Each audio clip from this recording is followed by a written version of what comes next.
আসসালামু আলাইকুম। এইমাত্র পাওয়া সবচেয়ে বড় খবর, 29শে মার্চ ভর দুপুরে হঠাৎ করে নেমে আসবে অন্ধকার। কয়েক ঘন্টার জন্য দেখা যাবে না সূর্যের আলো। শুরু হতে চলেছে 2025 সালের প্রথম সূর্যগ্রহণ। এটি 50 বছর পর দীর্ঘতম সূর্যগ্রহণ হতে চলেছে, যে দৃশ্য দেখার জন্য অধীর আগ্রহে অপেক্ষা করছেন জ্যোতির্বিজ্ঞানীরা।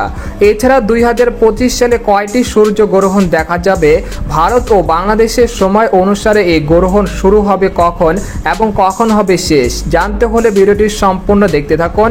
আর আপনি কোন জেলা থেকে এই খবরটি দেখছেন অবশ্যই কমেন্ট করে জানিয়ে দিবেন। আর সবার আগে সবার প্রথম সঠিক খবর জানতে আমাদের চ্যানেলটিকে সাবস্ক্রাইব করে রাখুন। এবার জেনে নিন এক নজরে।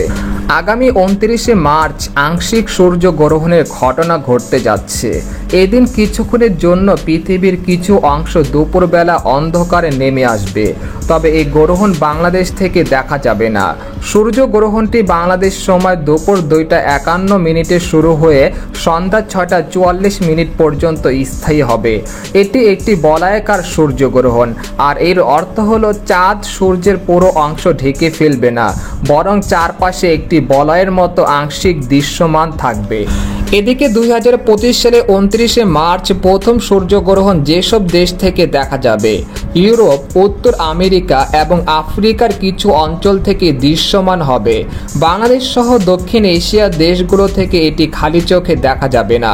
এদিকে সূর্যগ্রহণের সময় সূর্যের চারপাশে উজ্জ্বল বলয়ের মতো একটি আভা তৈরি হবে, যা সাধারণত রিং অফ ফায়ার নামে পরিচিত। এই ধরনের সূর্যগ্রহণ পর্যবেক্ষণের জন্য বিশেষ করে চোখের সুরক্ষা প্রয়োজন। খালি চোখে সূর্যগ্রহণ খোলা চোখের জন্য ক্ষতিকর হতে পারে, তবে যেসব দেশ থেকে এটি দেখা যাবে সেখানে জ্যোতির্বিজ্ঞানীরা টেলিস্কোপ ও বিশেষ ফিল্টার ব্যবহার করে গ্রহণ পর্যবেক্ষণ পরামর্শ দিয়েছেন। তো এই ছিল খবর। এরকম লেটেস্ট খবর জানতে আমাদের সাথেই থাকুন। ধন্যবাদ।